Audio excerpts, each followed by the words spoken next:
തൃപ്പൂണിത്തുറയ്ക്കുള്ള സ്ഥാനാർത്ഥിയാണ് എൻ്റെ അടുത്തിരിക്കുന്ന അഞ്ജലി നായർ. നമുക്കറിയാം ഇനിയിപ്പോൾ തൃപ്പൂണിത്തുറയുടെ ആ ഒരു സംശയം സാബു ജേക്കബ് മത്സരിക്കുമോ എന്നുള്ള ആ സംശയം ഇതോടുകൂടി ഇല്ലാതെയാകുകയാണ്. അപ്പോൾ നമുക്കറിയാം അഞ്ജലി നായരെ പറ്റി പ്രത്യേകിച്ച് പരിചയപ്പെടുത്തേണ്ട കാര്യങ്ങളില്ല. മലയാളം മാത്രമല്ല, തമിഴ്, തെലുങ്ക്, സംസ്കൃതം എല്ലാ സിനിമാ രംഗത്തും അഭിനയിച്ചിട്ടുണ്ട്.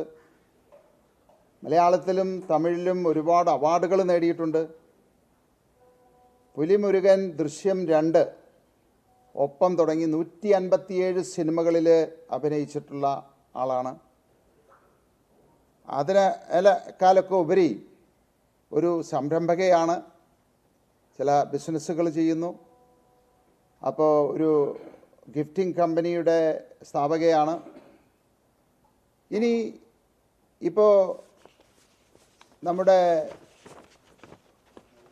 ഏറ്റുമാനൂർ വീണ നായറിനെ പറഞ്ഞ പോലെ തന്നെ വീണ നായരുടെ ഒരു പ്രത്യേകത, അവിടെ ആ സ്ഥലത്ത് തന്നെ ജനിച്ചു വളർന്ന ഒരാളെയാണ് ഞങ്ങൾ ഏറ്റുമാനൂരിന് കൊടുത്തിരിക്കുന്നത്.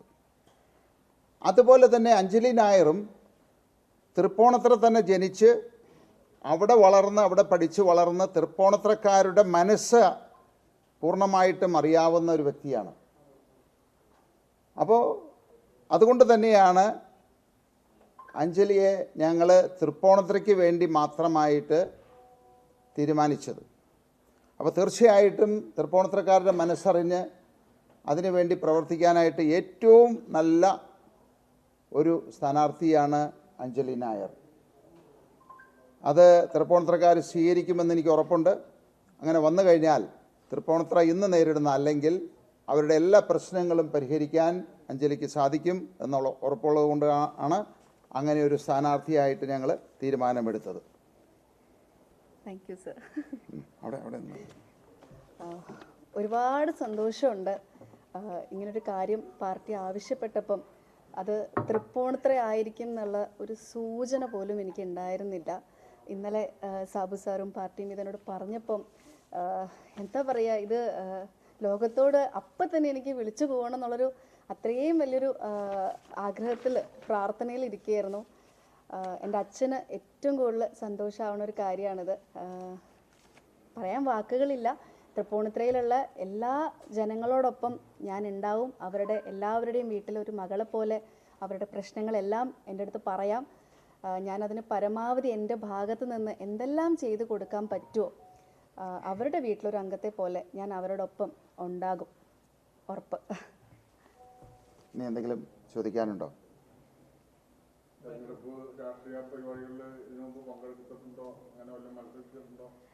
ഇല്ല, ഇതാദ്യമായിട്ടാണ്. ഒരുപാട് രാഷ്ട്രീയ വ്യക്തിത്വങ്ങൾ ഇരിക്കുന്ന വേദിയിൽ പല പരിപാടികളുടെ ഭാഗമായിട്ടുണ്ട്. ഇപ്പോൾ പറയുന്നത് പോലെ തന്നെ ബിസിനസ് ആയതുകൊണ്ട് തന്നെ എല്ലാ പാർട്ടിക്കാരിലും എല്ലാവരിലും സൗഹൃദങ്ങൾ സൂക്ഷിക്കുന്ന ഒരാളാണ് ഞാൻ. ഇവിടെ നിന്ന് ഇങ്ങനത്തെ ഒരു അവസരം കിട്ടിയപ്പോൾ ഒന്നും ചിന്തിച്ചില്ല. അച്ഛന് എപ്പോഴും എന്നെ ഇങ്ങനത്തെ ഒരു രാഷ്ട്രീയക്കാരിയായിട്ട് കാണാൻ ചെറുതിലേ മുതൽ അച്ഛൻ്റെ മാത്രം ആഗ്രഹമാണ്. അപ്പോൾ അച്ഛൻ്റെ മുഖം മാത്രമേ എനിക്ക് ഓർമ്മ വന്നുള്ളൂ. അതുകൊണ്ട് ഞാൻ എൻ്റെ ഭർത്താവിൻ്റെ അനുവാദം വാങ്ങി മോളുമായിരുന്നു.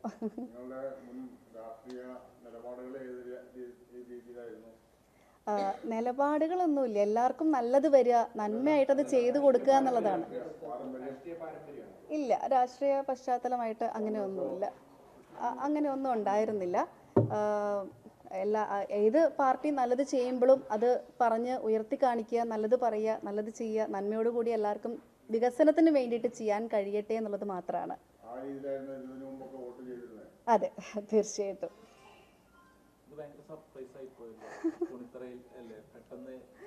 അത് NDA A ക്ലാസ് മണ്ഡലമായിട്ട് കരുതുന്ന ഒരു സ്ഥലത്ത് അഞ്ജലി ഒരു വലിയ ഉത്തരവാദിത്തം ഏൽപ്പിക്കുന്നു എന്നുള്ളതാണോ? ഇതിൽ നമുക്ക് ഈ പഴയ ഒരു ചിന്താഗതി എന്ന് പറയുന്നത്, ചില മണ്ഡലങ്ങൾ A ക്ലാസ്, ചിലത് B ക്ലാസ്, C ക്ലാസ്. എല്ലാ മണ്ഡലങ്ങളെയും A ക്ലാസ് ആക്കി മാറ്റുക എന്നുള്ളതാണ് ഇത്തവണത്തെ 2020-യുടെയും BJP-യുടെയും NDA-യുടെയും ലക്ഷ്യം. അപ്പോൾ തീർച്ചയായിട്ടും പ്രത്യേകിച്ച് എറണാകുളം ജില്ലയിൽ ഞങ്ങൾ 6 നിയോജക മണ്ഡലങ്ങൾ ഇന്ന് ഏറ്റവും ടോപ്പ് പ്രയോറിറ്റിയിലാണ് ഇട്ടിരിക്കുന്നത്. അതിലൊരു മണ്ഡലമാണ് തൃപ്പൂണിത്തുറ. അപ്പോൾ ഒരു മണ്ഡലത്തെയും ഞങ്ങൾ കുറച്ച് കാണുന്നില്ല. പക്ഷേ കഴിഞ്ഞ തവണ BJP വളരെയധികം ഒരു നേട്ടമുണ്ടാക്കിയ ഒരു നിയോജക മണ്ഡലമാണ്. അതുകൂടാതെ അവിടെ മുനിസിപ്പൽ തെരഞ്ഞെടുപ്പിൽ ഒട്ടനവധി നേട്ടമുണ്ടാക്കിയതാണ്. 2020 തൃപ്പൂണിത്തുറയുടെ വിവിധ ഭാഗങ്ങളിൽ, തൃപ്പൂണിത്തുറ മുനിസിപ്പാലിറ്റി കൂടാതെ മരട് തുടങ്ങി മറ്റുള്ള എല്ലാ മേഖലകളിലും വലിയൊരു സാന്നിധ്യമുള്ളൊരു ഇതാണത്. അപ്പോൾ NDA സംബന്ധിച്ച് ഇന്ന് എറണാകുളത്ത് ഏറ്റവും ഷുവർ സീറ്റായിട്ടുള്ള ഒരു സീറ്റ് തന്നെയാണ് തൃപ്പൂണിത്തുറ. അങ്ങനെയുള്ളൊരു സീറ്റിൽ തൃപ്പൂണിത്തുറക്കാരിയായിട്ട് തൃപ്പൂണിത്തുറയിൽ ജനിച്ച് വളർന്ന് അവിടെ പഠിച്ച് വളർന്ന ഒരാളെ തന്നെ ഞങ്ങൾ കണ്ടെത്തുകയാണ് ഉണ്ടായത്.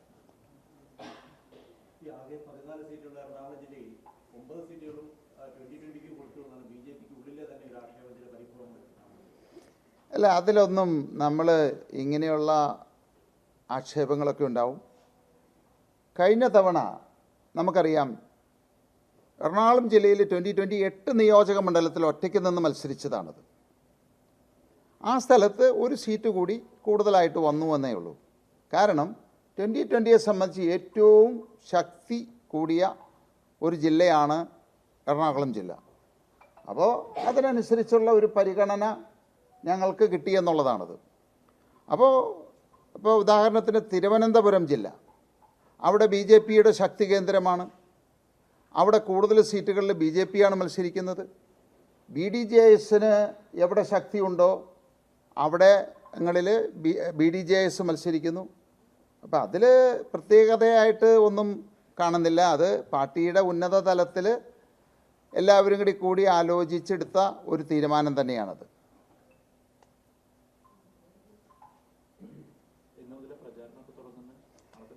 അല്ല, ഞങ്ങൾ ഇപ്പോൾ എവിടെയൊക്കെ അനൗൺസ് ചെയ്തിട്ടുണ്ടോ അവിടെയെല്ലാം പ്രചരണം തുടങ്ങിക്കഴിഞ്ഞു. ഞങ്ങൾ ഏറ്റവും ആദ്യം അനൗൺസ് ചെയ്ത കുന്നത്തനാടിലാണത്. കുന്നത്തനാടിൽ ബൂത്ത് തല കമ്മിറ്റികൾ വരെ പൂർത്തിയാക്കി, ചുമരെഴുത്തുകൾ, അങ്ങനെ എല്ലാ പ്രവർത്തനവുമായിട്ട് മുന്നോട്ട് പോയിക്കൊണ്ടിരിക്കുകയാണ്.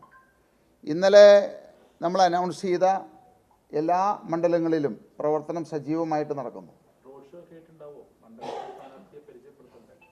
അല്ല, തീർച്ചയായിട്ടും വിവിധ പരിപാടികളിൽ ഇതിലിപ്പോൾ ഒരു കാര്യമെന്ന് പറയാൻ പറ്റില്ല. അത് പോസ്റ്ററുകളായാലും ചുമരെഴുത്തായാലും ഫ്ലെക്സുകളായാലും അങ്ങനെ വിവിധ തലത്തിലാണല്ലോ നമ്മൾ അതിൻ്റെ പ്രചരണം മുന്നോട്ട് കൊണ്ടുപോകുന്നത്.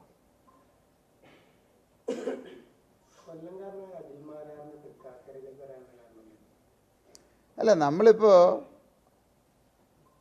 രാഹുൽ ഗാന്ധി എങ്ങനെ വയനാട് വന്നു? അല്ല, അത് ഞങ്ങൾ അല്ല, ഞാൻ പറഞ്ഞ് തീർക്കട്ടെ.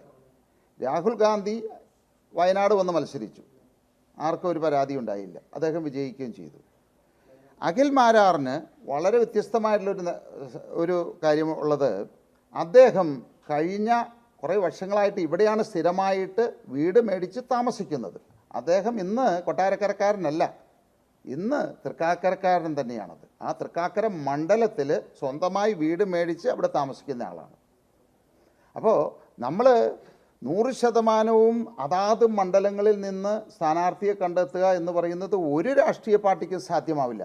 അങ്ങനെയാണെങ്കിൽ കണ്ണൂരിലുള്ള എല്ലാ ആളുകളും തിരുവനന്തപുരത്ത് പോയല്ലേ മത്സരിക്കുന്നത്? പക്ഷേ ഞങ്ങൾ കഴിയുന്നതും പരമാവധി ശ്രമിച്ചിരിക്കുന്നത് അതാത് മണ്ഡലങ്ങളിൽ ഉള്ള ആളുകളെ അവിടെ കണ്ടെത്തി മത്സരിപ്പിക്കാനായിട്ടുള്ള ശ്രമമാണ് നടത്തിയിരിക്കുന്നത്. അപ്പോൾ അങ്ങനെ നോക്കുമ്പോൾ അഖിൽ മാരാറ് കാക്കനാട് അവിടെ താമസിക്കുന്നു, ആ മണ്ഡലത്തിൽ തന്നെ മത്സരിക്കുന്നു. അദ്ദേഹത്തിൻ്റെ സ്ഥിരതാമസം അവിടെയാണ്.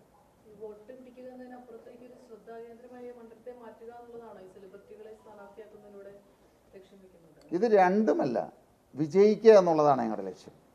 അല്ലാതെ ജസ്റ്റ് വോട്ട് പിടിക്കുക, അവിടെ ഒരു പ്രശസ്തി ഉണ്ടാക്കുക, അതല്ല ഏതെങ്കിലും രാഷ്ട്രീയ പാർട്ടിക്കാർ മത്സരിക്കുന്നത്. കാരണം വിവിധ മേഖലകളിൽ നിന്ന്, ഇപ്പം നമ്മൾ രണ്ടാമത് കണ്ട ആളുകൾ, രണ്ടാമത്തെ അങ്കമാലി വേറൊരു ബിസിനസ് സ്ഥലത്തു നിന്ന് വന്നിരിക്കുന്നതാണ്, സോഷ്യൽ മീഡിയ ഇൻഫ്ലുവൻസറാണ്. അപ്പോൾ ഞങ്ങളുടെ സ്ഥാനാർത്ഥികൾ 20 പേരെ എടുത്തു കഴിഞ്ഞാൽ 20 വ്യത്യസ്ത തലങ്ങളിൽ അവരുടെ കഴിവുകൾ തെളിയിച്ചിരിക്കുന്ന ആളുകളെയാണ് ഞങ്ങൾ സ്ഥാനാർത്ഥികളാക്കിയിരിക്കുന്നത്. അപ്പോൾ ജസ്റ്റ് സിനിമാ മേഖലയിൽ നിന്ന് പ്രചരണത്തിന് ആളുകൾ ഇറങ്ങും. അല്ല, അതൊക്കെ ഇപ്പോൾ നമുക്ക് ഓരോരുത്തരുടെ വ്യക്തിപരമായിട്ടുള്ള കാര്യങ്ങളാണത്. ഇപ്പോൾ ഇത് സിനിമയായിട്ട് കൂട്ടി ഇണക്കേണ്ട കാര്യമില്ല. കാരണം ഇതിൽ നമ്മൾ നോക്കുന്നത് നമുക്ക് അവരവരുടെ മേഖലകളിൽ അവരവരെ അല്ലെങ്കിൽ അവരുടെ ഫ്രണ്ട്സ് അവർക്ക് താല്പര്യമുള്ള ആളുകളുണ്ടെങ്കിൽ തീർച്ചയായിട്ടും അവർ ആ മേഖലകളിൽ ചിലപ്പോൾ ഇറങ്ങി നിന്നിരിക്കും. അതിനൊക്കെ ഉത്തരം ഇവരാണ് പറയേണ്ടത്. അഞ്ജലി അമ്മ താരസംഘടന അമ്മയുടെ എക്സിക്യൂട്ടീവ് അംഗമാണ്. അതെ. അപ്പോൾ അതിൽ ആ സംഘടനാ പ്രവർത്തനം മുന്നോട്ട് കൊണ്ടുപോകുന്നുണ്ട്. അപ്പോൾ അത് ഈ രാഷ്ട്രീയത്തിലും കൊണ്ടുപോകാൻ സാധിക്കുമെന്നാണ് പ്രതീക്ഷിക്കുന്നത്, അങ്ങനെ ഒരു ഏകോപനമൊക്കെ? തീർച്ചയായിട്ടും നമ്മൾ ഏത് മേഖലയിലാണെങ്കിലും പൊതുവേ സ്ത്രീകൾക്കൊരു മൾട്ടി ടാസ്കിങ് പവർ ഉള്ളതാണല്ലോ, എബിലിറ്റി ഉള്ളതാണല്ലോ. അപ്പോൾ അതിൽ ഞാൻ വിശ്വസിക്കുന്നു. ഞാൻ 2 പെൺകുഞ്ഞുങ്ങളുടെ അമ്മയുമാണ്. അപ്പോൾ അവർക്കും ഒരു വിഷമം തട്ടാത്ത രീതിയിൽ അവരുടെ കാര്യങ്ങളും അമ്മയുടെ കാര്യങ്ങളും ഇപ്പോൾ ഈ 2020 നമ്മുടെ തൃപ്പൂണിത്തുറ എന്ന് എനിക്ക് തന്ന അമ്മയും അച്ഛനും തുല്യമായിട്ടുള്ള ആ ഒരു സ്ഥലം പോലും എൻ്റെ ഉള്ളിൽ കൈക്കുള്ളിൽ ഭദ്രമായിരിക്കും എന്നുള്ളൊരു വിശ്വാസം എനിക്കുണ്ട്. ഈ വരുന്നവരൊക്കെ 2020 ഭാഗമായിട്ടാണോ അതോ അംഗത്വം എടുത്തിട്ടാണല്ലോ അല്ലേ? അതെ, എല്ലാവരും അതിൽ അംഗത്വം എടുത്ത് തന്നെയാണ് അതിൽ മത്സരിക്കുന്നത്. 2020 രൂപീകരിച്ചിട്ട് 13 വർഷത്തോളായില്ല. പക്ഷേ 2020 ആസ്ഥാനമായ കുന്നത്തുനാട്ടിൽ പോലും പുറത്തു നിന്ന് വന്ന ഒരു സ്ഥാനാർത്ഥിയാണ് മത്സരിക്കുന്നത്. മറ്റ് മണ്ഡലങ്ങളിലേക്ക് സെലിബ്രിറ്റി മത്സരിക്കുന്നു. 2020 നിന്ന് ഒരാൾ പോലും വളർന്നു വന്നിട്ടില്ല എന്നത്. നമുക്ക് ഈ കുന്നത്തുനാട് എന്ന് പറയുന്നത് സംവരണ മണ്ഡലമാണത്. കഴിഞ്ഞ 2-3 ടേമുകളായിട്ട് സംവരണ മണ്ഡലമാണത്. അപ്പോൾ ഈ സംവരണ മണ്ഡലത്തിൽ കുന്നത്തുനാട് മാത്രമല്ല, കേരളത്തിൻ്റെ എല്ലാ സ്ഥലങ്ങളിലും ഈ സ്ഥാനാർത്ഥികൾക്ക് അതാത് പ്രദേശങ്ങളിൽ നിന്ന് കിട്ടുക എന്ന് പറയുന്നത് ബുദ്ധിമുട്ടുണ്ട്. നമ്മൾ ഏതെങ്കിലും ഇവിടെ ഇപ്പോൾ നമ്മുടെ മുൻ പഞ്ചായത്ത് പ്രസിഡന്റ്മാരായിട്ടിരുന്ന ആളുകൾ, ബ്ലോക്ക് പ്രസിഡന്റ്മാരായിട്ടിരുന്ന ആളുകൾ, അങ്ങനെയുള്ള പല ആളുകളും 2020 വളർന്നു വന്നിട്ടുണ്ട്. പക്ഷേ ഒരു MLA എന്നുള്ള രീതിയിൽ മത്സരിക്കാൻ ഉള്ള ഒരു വ്യക്തിയെ ഞങ്ങൾ കണ്ടെത്തിയപ്പോൾ അവിടെ നിന്ന് കൊണ്ടുപോകുന്നു, അത്രയേ ഉള്ളൂ. അത് വളരെ യാദൃച്ഛികമായിട്ട് ഞാൻ അതിനെപ്പറ്റി പറഞ്ഞതാണ്, അതെങ്ങനെയാണ് ആ സാഹചര്യം ഉണ്ടായതെന്നുള്ളത്.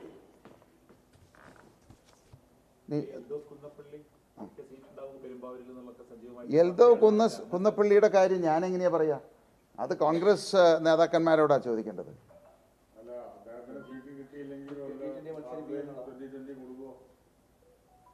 അതായത് കോൺഗ്രസിൽ സീറ്റ് കിട്ടാത്ത ആളുകളെ കുടിയേറി പാർക്കുന്ന ഒരു പാർട്ടിയല്ല 2020. അത് അവരുടെ കയ്യിലിരിപ്പൊക്കെ ഒന്ന് വിലയിരുത്തിയിട്ട് വേണം നമ്മൾ ആളുകളെ എടുക്കാനായിട്ട്.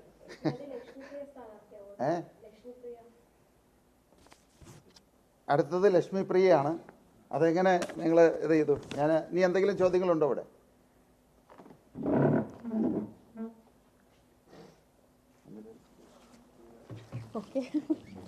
2020 സ്വാഗതം.